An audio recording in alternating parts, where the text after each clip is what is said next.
Welcome to the First Cut Podcast. I'm Rick Gaiman, and this is round 3 recap for WGC FedEx St. Jude Invitational.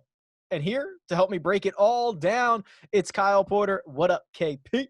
Well, we've got it's a tough day. We got to follow up Dakota's performance on the CBS broadcast. If people watched, I can't live up to that. I don't know what to do.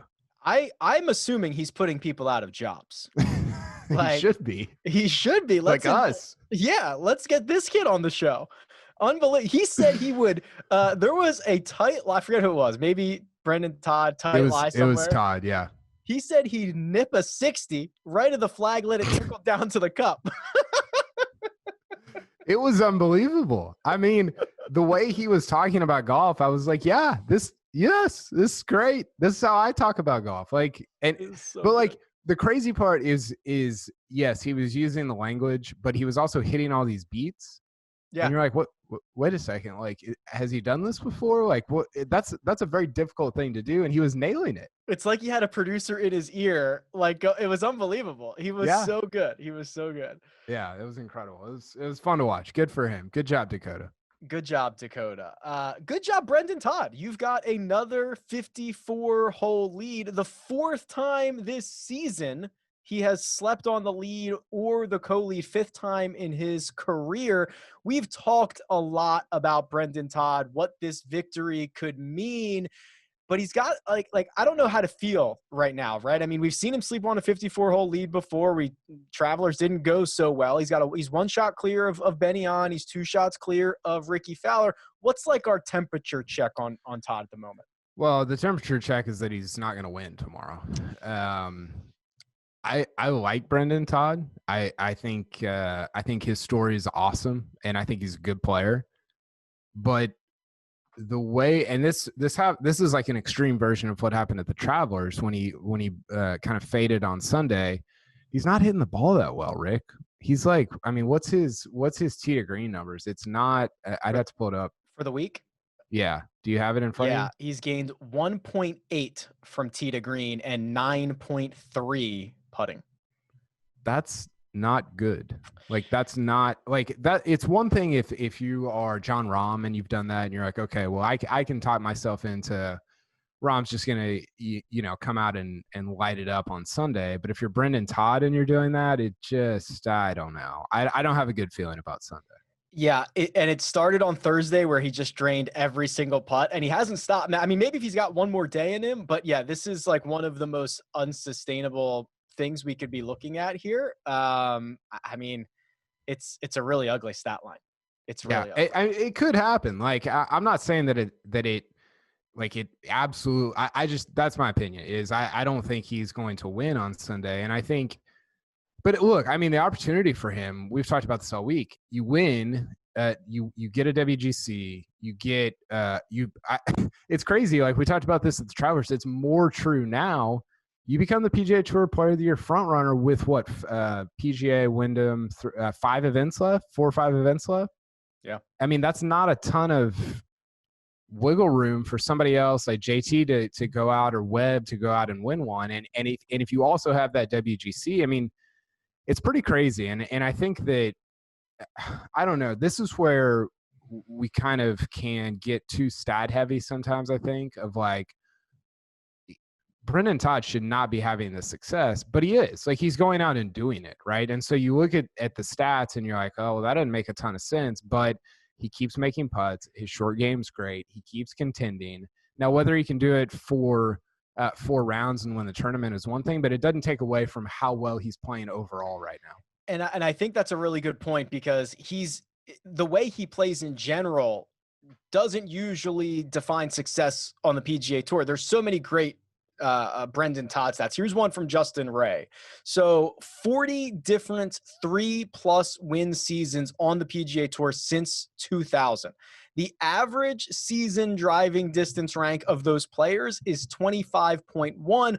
Only 2 of them have ranked outside the top 100 in distance that season. Brendon Todd currently ranked 209th. So that is a long way of saying he is doing it in a way that usually does not find success on the PGA Tour, which is he doesn't hit the ball far at all. Like he's in the bottom like 20 guys on tour. What do you think about his swing, just generally? Like maybe more so the iron swing, but how do you, when you watch his move, what are you thinking? I have no idea where it's going. Like every single time he hits it, I'm not sure if like there's guys you're like, oh, that looks good, or the other one which is like, oh, I can tell what he was trying to do that. He's trying to swing it in. He's trying to hit a cut. I don't know what Brendon Todd's doing, but I mean, I guess it works.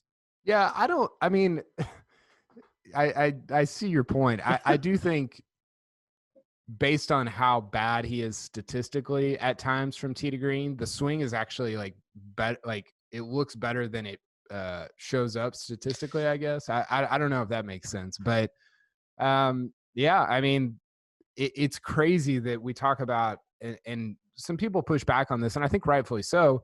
We're talking 5 weeks ago about Bryson DeChambeau breaking golf, right? Yep. Like, you want to be as long as possible, as often as possible, and that's the way forward. And that's mostly true. Like I think that is a right way to think about the future. But it's cool that somebody like Brendon Todd can roll up to a WGC and be like, wait a second, you can also do it this way. And while that still plays, and that it's still true that short guys can do that, I think the fact that we're pointing it out and that it's such a big deal really shines a light on how professional golf has turned toward how long can I be as often as possible, right? And so your Brendon Todds, it becomes such a cool narrative because it doesn't exist. It doesn't happen. Yeah. And I think that's one sort of takeaway in all of this for me. Yeah, it's pretty cool. If he can close it out, it'll be because he fended off some big dogs coming up behind him. And the biggest dog of all, one shot back, Benny On. This guy, I love this guy so much. I mean, he is the epitome of hashtag team no putt. I mean, He is like the worst putter on the face of the earth. He's a great ball striker, and we're getting that week. We're getting that week where he has now gained 1 stroke per round on the greens. Yeah. And that is plenty when you are as good of a ball striker as Ben On is. Yeah. Yes, it is. I think Ben On is kind of he's a low-key big game hunter. Ooh. Right? Like he wins the USAM. He wins the BMW PGA at Wentworth. That's a big deal. So it wouldn't, while it would be surprising if he won this week because he hasn't been playing very well, I think if you pull back and look at the bigger picture, it wouldn't be super surprising if at the end of his career, you're like, oh yeah, Ben On won a WGC. Like he showed up at Memorial a couple years ago. I think he lost to Bryson that year. Was that in 2018? I think it was. Yeah, I'm looking at Wiki right now. So I don't know. Like you get to the back 9 on Sunday, and it's not like Ben On's going to be scared of Rickie Fowler's ball striking. Like no.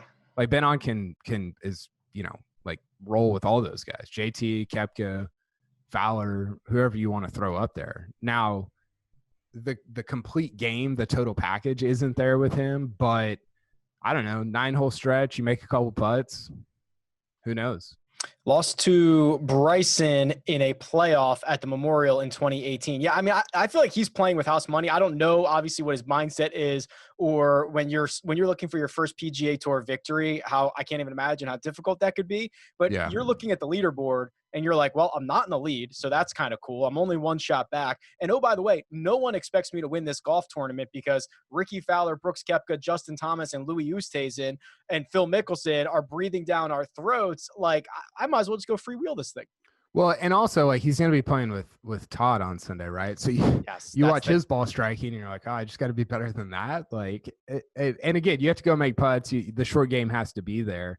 How about that putt he walked in on 18 on Sunday? To save par, right? On Saturday. Yeah, but he walked it in early. It was incredible. I was like, Ben On might be the best putter in the world. This is unbelievable. The classic, he found something on the greens. It all clicks. Okay, so it always still jars me when I see athletes who were born in the 90s. Was there a guy who, like, I remember when Kevin Durant like was coming into the NBA, and I was like, oh my God, this is like the first guy who's younger than me who's like gonna be a superstar. What have I been doing with my life? Like, did you have that moment? Who was your guy? Yeah, it's a good question. It feels like it was there's guys in the like quarterbacks in the NFL that are like 8 years younger than me that feel like they've been in the NFL for like 15 years. Yeah. Like I think Matthew Stafford is like 4 or 5 years younger than me. And he's been around forever. And he's made like $200 million. I'm like, oh, awesome. Yeah. The one that always get LeBron and I were in the same. LeBron and I, we were in the same. There's a lot of things. The Venn diagram of you and LeBron is basically two complete huge. circles. Yeah, we're both humans. We graduated in the same high school class, and I see guys on TV, and anybody you see on TV, you just naturally think is like 10 years older than you. Yes. And so whenever I would see LeBron on TV, it's astounding to me that we are the same age. It's just weird. And he looks older and like the whole deal. So LeBron is LeBron is not even human. No, he's not. Yeah, he might not be a human. That might be a bad example of like the Venn diagram. So I think LeBron is mine that I always think of when I think about stuff like that. All right, that's good. Rickie Fowler is 2 shots back. Rickie Fowler. Oh I quote that 70 times a day. It's awesome. I can't do it. I want to assert that of at least the guys on the leaderboard, and maybe Ben on otherwise, like this win or a potential win for Rickie Fowler here would be so much bigger than a lot of these other guys. Like Brooks doesn't need to defend this title. Justin Thomas, you told us he's going to win 25 times. Like, okay, Todd's already got 2 this year. I think what we know about Rickie Fowler, which is that he garners the constant description of overrated, even though I don't believe he is, and he wins more than a lot of the other guys that we throw into that conversation. Yeah, to add a WGC to the resume would be great, but also like this could be the natural conclusion of these swing changes that he's been going through, and it's all about confidence. If he could win with the swing changes right now at a WGC and head into this stretch of golf that is so valuable, like he might unlock something. Yes. What do you think about him playing from behind? Like that's the position, right? Like I keep going back to the Phoenix Open last year. He's up by 4 going into the final round, maybe 5. I mean, it was a rout. And he maintains the lead, and then he makes the triple on whatever that was, 11, 12, 13, somewhere in that range. And you're like, how big does the lead have to be? You know, and he wins the players from behind, and he wins a lot. It's a little bit like Xander, right? We talk about Xander winning from behind. I don't have all of Rickie's wins in front of me, but I think the majority of them, and this isn't bad, this is just the way they've happened, have been coming from behind. And that's how he almost won the Patrick Reed Masters, the 18 Masters. Remember, he shot like 65, 66 on the weekend, 66, 67, something like that. Burned down the second 9 on Sunday, and birdies 18, almost wins the Masters. Like people just, I don't know. The Fowler thing, people just throw out the stuff they don't want to talk about and focus on the stuff that they do want to talk about, which is fine, whatever. Like it is what it is. But yeah, I mean, it'd be a great win. 6 wins, including a WGC, a Players. I think he's won at least 1, maybe 2 playoff events. That's not winning, right? Like that's a career. That's a great career, and he's still 31 years old. So I get the major thing. I get it, and I totally am like on board with that. But all the other stuff definitely counts. Wins the Scottish Open. Like we don't talk about a lot of the other stuff that actually does count. I know this goes against the numbers, but I don't mind like the guys who are 1 or 2 shots back, especially when they're trying to chase down Brendon Todd and Ben on. Like I don't think anyone is saying, "Oh man, Brendon Todd smells chum in the water." Like it's over. It's over. This guy's got it. Like no one's saying that, I promise you. And Ben on looking for his first victory. Like I don't mind him being 2 shots back here. And what we've seen okay, so there's kind of a couple part thing here. So I know, like, okay, a 2-shot lead or a 3-shot lead, how often it converts on the PGA Tour is, I don't know, whatever number it is, 40%, 3-shot lead. I would like to see what it is based on, like, that guy's official world golf ranking Yeah. or versus like Yeah. that guy's career win total, Yes. because we have already seen in the restart multiple shot leads evaporate immediately, like 4 holes in on Sunday. So I don't mind Rickie Fowler being that many shots, being 2 shots off the lead right now. No, I agree. I do worry a little that he's chipped in 4 times, 3 times. 3 and almost 1. Yeah. And so you look at he's gained, I think I looked at it, it was like 4 strokes on the field around the greens, which is I think Rickie Fowler's short game's really good, but you're picking up like those are kind of vanity. Like that's not like a real number because you made those shots that's not going to happen, and maybe that's just like, those are the breaks you get in a week that you win. But that one concerns me a little. He had the back 9 on Saturday wasn't great. He had some bad shots. And I thought Nick Faldo called this out on 18. He doesn't trust the draw. Like he wouldn't draw. He couldn't draw it into 18 there. There was another hole. Might have been 17 actually, or maybe 16. I don't know, where he wouldn't draw it in. So there are some not even red flags, yellow flags, I think, with Fowler. Do you think it's good or bad that he's with Koepka in the second to last? I don't think it matters for Rickie Fowler. Okay. Yeah, I don't think so. I just want him to shake this whole like he's the guy who's just the first one there to congratulate you thing. Like that's what we know of Rickie Fowler from the last couple of years. I just want him to cash more. I do think 18 has water lurking on the left, which is why I'm sure he's uncommitted to that draw, because if he overdraws it a little bit, he's that's where the danger's at, right? That's the bad mess. Yeah, that pin was kind of dirty too. Yeah, it was. I'm interested to see where they have it for Sunday. Brooks Koepka, you do this live. Like I wasn't writing it. I was not writing his obituary 3 holes in. But you might have been he was cooked. He doubled his second hole. He bogeyed, I think, his third. It was over, and then he goes absolutely scorched earth to get back into this thing, and now he's only 3 shots back. Yeah, and look, like if you're looking for some PGA Championship intel, Koepka. Are you? Yeah. Is this a promo? Is this an ad read? Are you looking for some PGA Championship intel? Well, you're in luck. Kyle Porter is about to give it to us right now. Go back to round 1. You've got it there. You've got it on your spreadsheet. Go back to round 1 of the 3M Open and give me Koepka strokes gain, ball striking, or tee to green, either one. Round 1, 3M, round 2, 3M, and then the first 3 rounds at St. Jude, because it's been really good.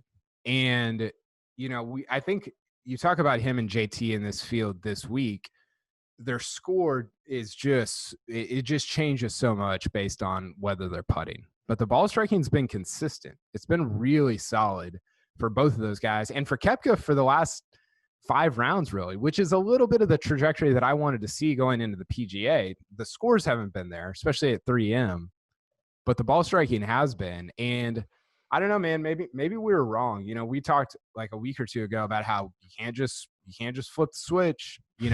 It's not like he was, when he flips the switch recently, he was top 10ing at Byron Nelson. He was top 10ing at Honda.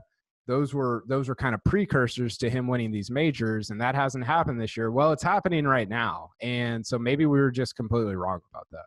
I'd like to talk about the switch. Here are the stats. So round 1 at the 3M, this is ball striking, so this is off the tee plus approach. He gained 4.08. That's insane. Second round, he was awesome off the tee. He gained a little over 1 in ball striking. Then round 1 this week, he gained 3.7. Yeah. Round 2 this week, he gained 3.6. Yep. And round 3 this week, this was his worst in the stretch, about a half a stroke.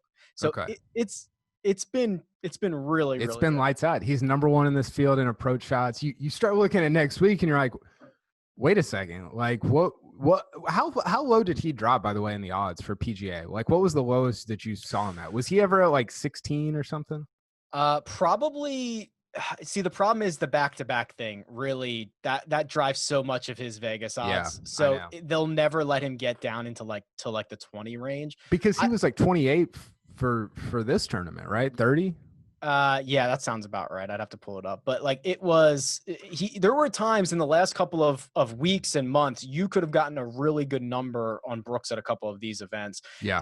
And to the point about flipping the switch, the thing is he flips it in both directions, which is like it's so inspiring. When he is playing well, he shreds golf courses. It is unbelievable. It is so fun to watch. He has the swag. I love everything about it. But when he's playing poorly, I don't know if I feel sad. Like I feel disappointed because I know what he can do. And he just showed it to us like 5 holes ago, right? Like I don't know. It's not even round by round sometimes. It's almost like he flips it twice per round. Yeah, I was making the case on HQ, I think on Friday, about how nobody makes it look more simple. I think guys make it look prettier, easier. DJ and Rory among them, maybe John Rahm. Maybe JT, but nobody makes it look simpler in that he just, and maybe it's because of his like physique or the way he's built or the way he holds the club or whatever. He just looks like when he's hitting great shots, he looks in total control. Like nobody looks more in control than Koepka whenever the ball is going the way that he wants it to go. And so it's like really weird and kind of jarring when he does play so poorly. But a lot of that recently has been the short game, right? And so it still has looked pretty good. Even last week at Twin Cities, the score just hasn't been there. So I don't know. I think he's gonna play well at Harding Park next week. I hate saying that because I've been on the Brooks is dead thing, you know, but I don't know how to not say it right now based on the way he's playing. He's so scary. He's lurking, and also Justin Thomas is lurking. He's the only player currently in the top 3 of both the FedEx Cup standings, which we know are critically important, and the official World Golf Rankings. And each of the last 4 winners of this event have entered the week in the top 3 of both. That is why we're talking about it. But you were kind of right here, Kyle. I mean, Justin Thomas was the sleeping giant heading into the weekend, where he made 0 putts. Still didn't make all that many on Saturday, but started to roll it in on the back. He came in 31. That's all 4. So of his 4 under round, and he's now only 4 shots back. Yeah, and here's the deal. Actually, I'm going to filibuster here because I don't know how quickly you can find this, but if you can find it quickly, can you do like average strokes gained tee to green since the return to golf, all caps?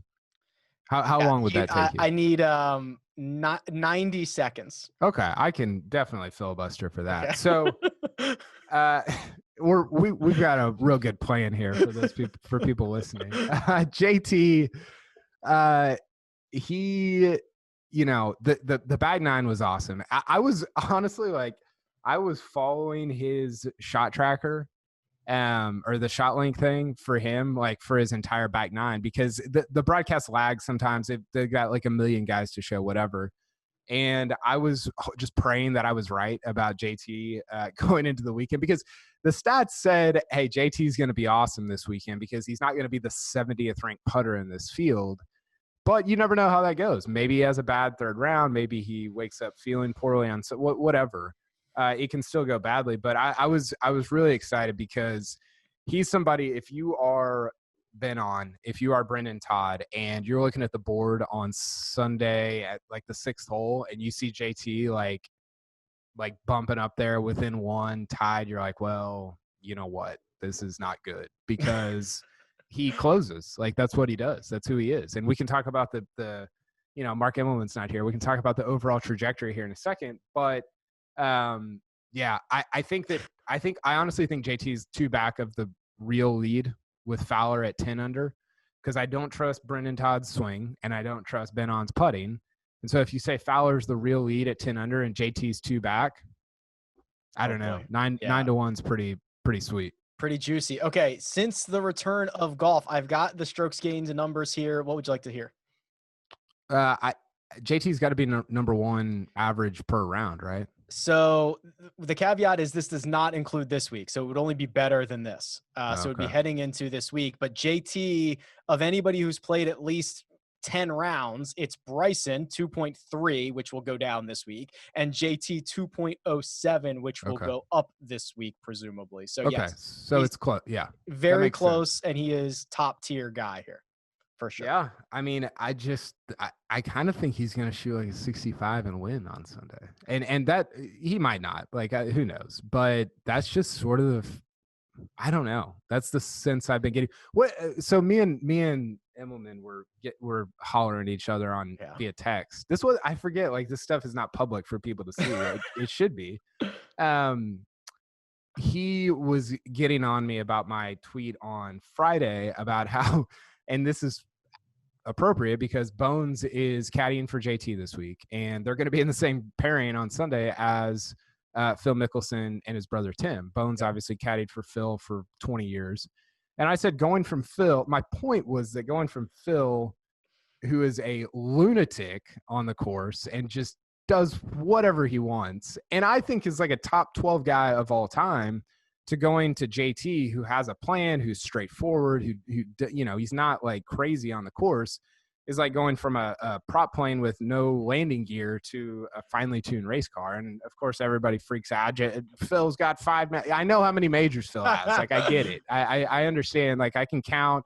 Wikipedia exists on my internet as well. Like, I know what's going on. But where do you stand on the JT stuff, like career trajectory? I think that if there was like stock to buy, or if there were, I don't know how you want to frame this, but like I could not invest any, like I'd be all in on JT over any other guy. Like I think that he has the skill set that not only works in current PGA Tour, events, but I think it also projects well into the future. He is young enough. He wins a lot, which is not something that a lot of guys can say. He can win major championships. The only time we've ever seen him injured was self-inflicted when he wrapped his club around a tree on like Thursday at Honda a couple of years ago, like a dummy.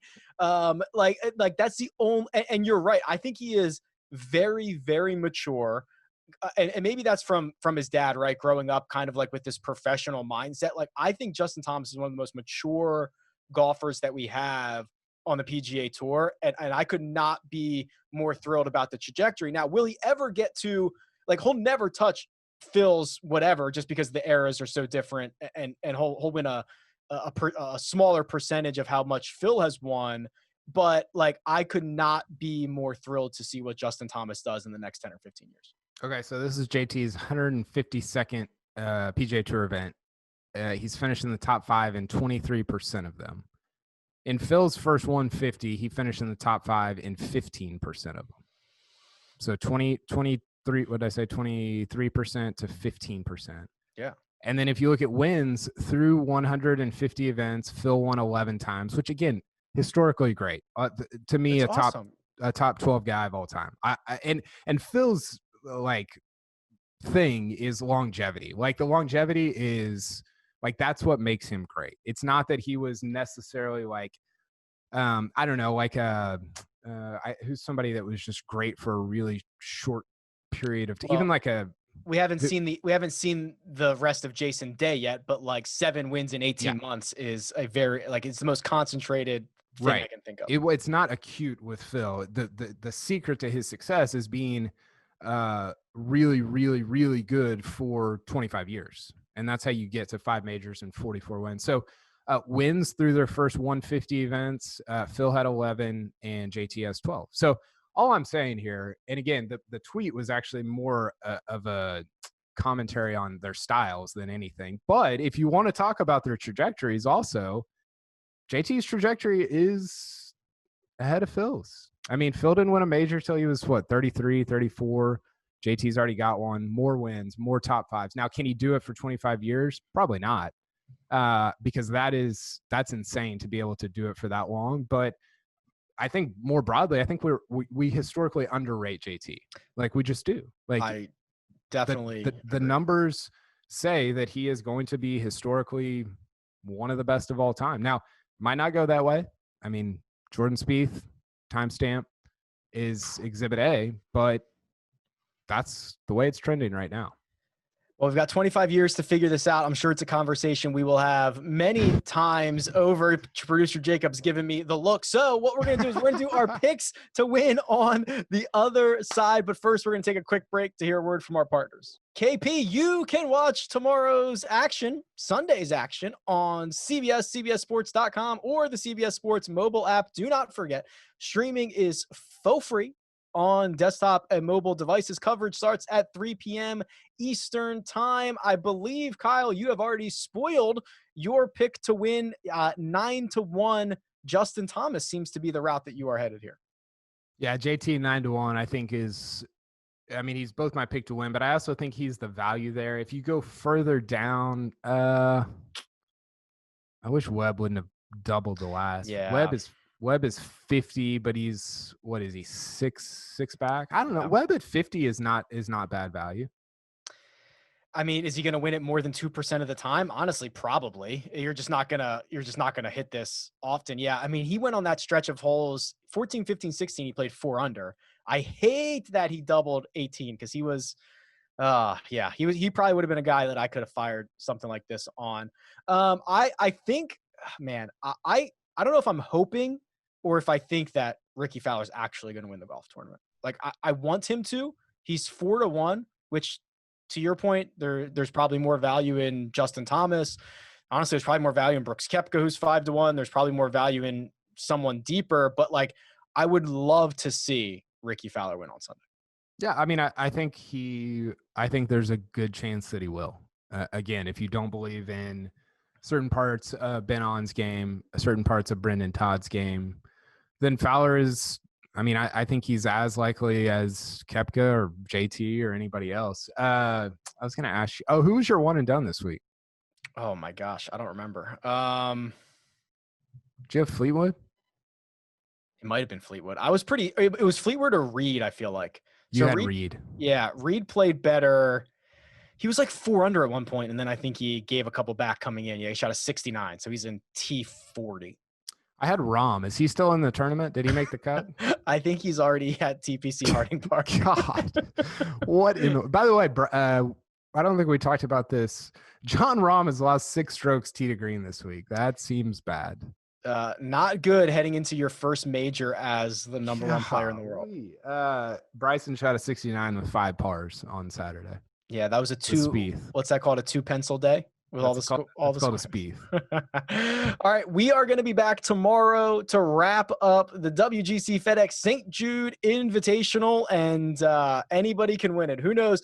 Thank you to Kyle Porter for joining me. You can find him on Twitter at Kyle Porter CBS. You can find me on Twitter at Rick Run Good. This has been The First Cut. Catch you next time.